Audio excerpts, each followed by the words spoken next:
A large exclusion zone is in place and a major highway closed south of Brisbane following a major truck fire overnight.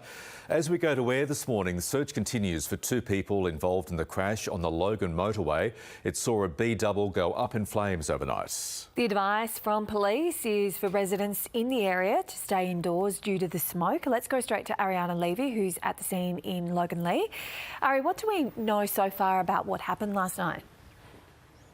Yeah, good morning, Bridget. Well, it's still very much an unfolding situation. Now, we're actually here near the crash site. Just above me is the overpass on Kingston Road of the Logan motorway, where a huge clean-up effort is currently underway. There's traffic groups as well as a tow truck. And just to the right of me is really the shell, or the remnants of what's left over of that B-double truck. Now, this all started last night at about 8 o'clock.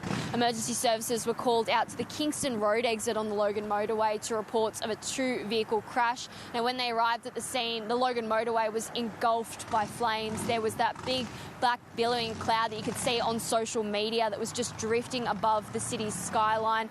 And when they arrived as well, the police have said that it was a crash that involved the B-double truck as well as an Audi. Now, the driver of that truck has been taken to hospital. He's had minor injuries and he's receiving treatment for those. We're waiting for an update on his condition, but the police have now turned their attention to the passenger and the driver of that Audi. Now, it's alleged to have been stolen less than half an hour before that crash site in the nearby suburb of Durack at the time. Now, police are searching for those two people that they believe left the crash scene on foot, but it is still very much a public safety declaration around this area. Kingston and Logan Lee are still under that public safety declaration. The advice from authorities is to remain indoors, have your windows closed during this time. The clean-up effort is still very much underway, as you saw, and so that eastbound lane of the Logan motorway does remain closed. So the advice for motorists as well is to stay away and avoid this area for the time being. Bridget. Ari, thanks very much. The Queensland Premier Stephen Miles and the state opposition leader David Crisafulli have faced off in their final debate ahead of polling day on Saturday. Facing a room of 100 undecided voters, they took on questions about health, abortion and housing affordability. More than 900,000 Queenslanders have already taken advantage of early voting ahead of Saturday's election. New laws introducing an offence for so-called nuisance public drinkers have passed the Northern Territory Parliament. The laws will see police given additional powers to issue on-the-spot fines to arrest people for drinking in certain public areas if they're deemed to be a nuisance. The government has been strongly criticised for dehumanising Indigenous people with its rhetoric around public drinking, amid calls for a health-based approach to the issue. The Royals are winding up their Australian tour this morning and will fly to Samoa for the Commonwealth Heads of Government meeting. It follows a jam-packed day in Sydney for the King and Queen, including a barbecue in the city's west, a stop by the Opera House and meetings with sports stars, artists and Indigenous leaders. Bruce Lerman will learn if he can appeal against the findings of his failed defamation case today. The former Liberal staffer sued Network 10 journalist Lisa Wilkinson over an interview with Brittany Higgins and Network 10 rather. He lost when the court found he had, on the balance of probabilities, raped her at Parliament House. 10 has asked Mr Lerman to pay $200,000 as a security to cover their legal fees if he loses the appeal, which Mr Lerman's lawyers say he can't afford.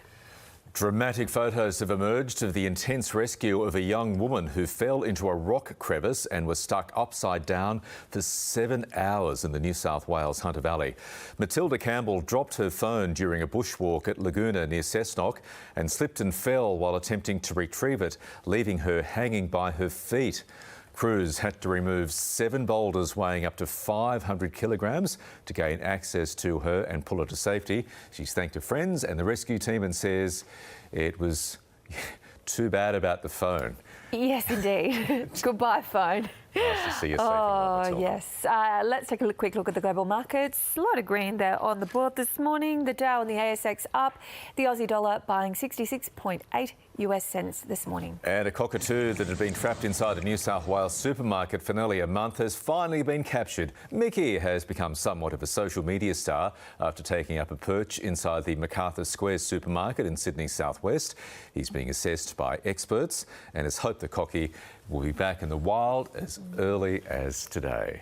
Well, the power is back on in Broken Hill, but residents and businesses are still counting the cost of this week's major power outage that lasted more than 24 hours. Reporter Grace Attar joins us now from Broken Hill.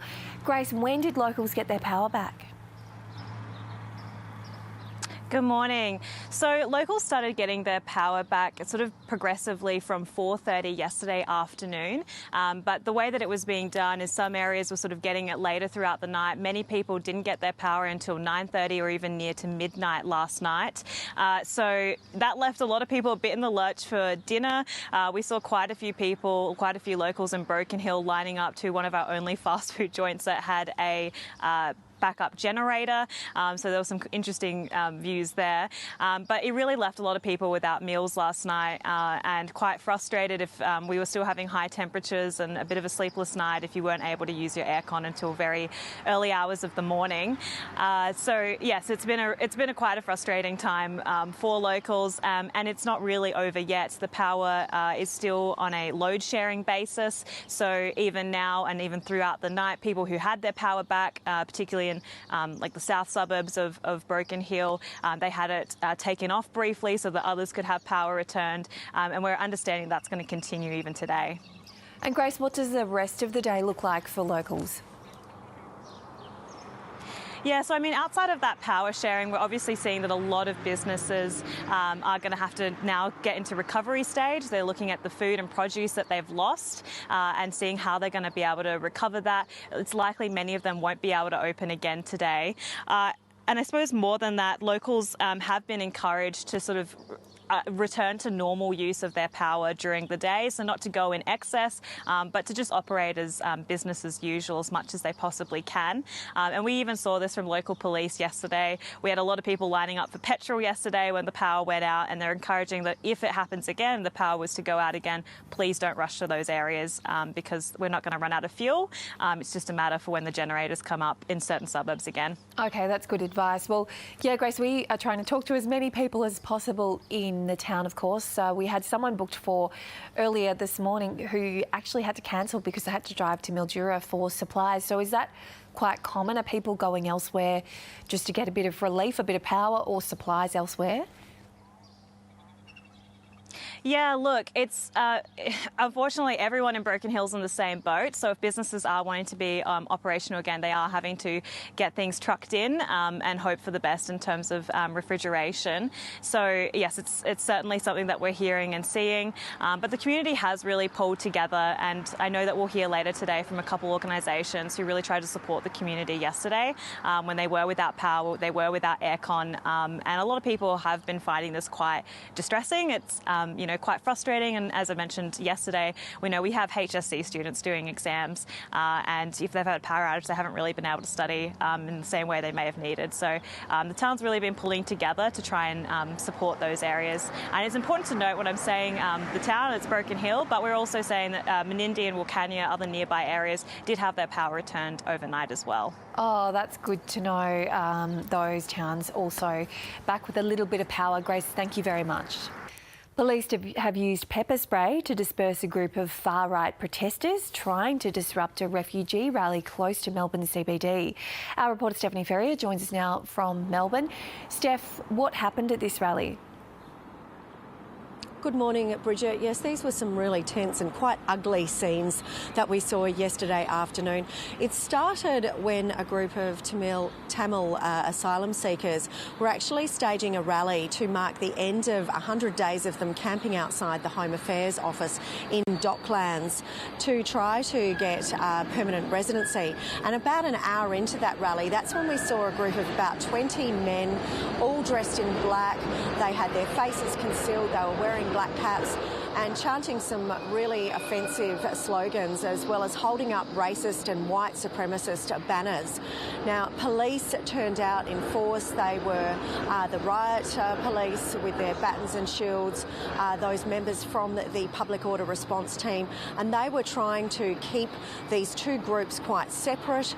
And when they actually tried to move on this group of far-right extremist protesters, that's when we saw them them being forced to use OC or pepper spray on them to continue to push them back.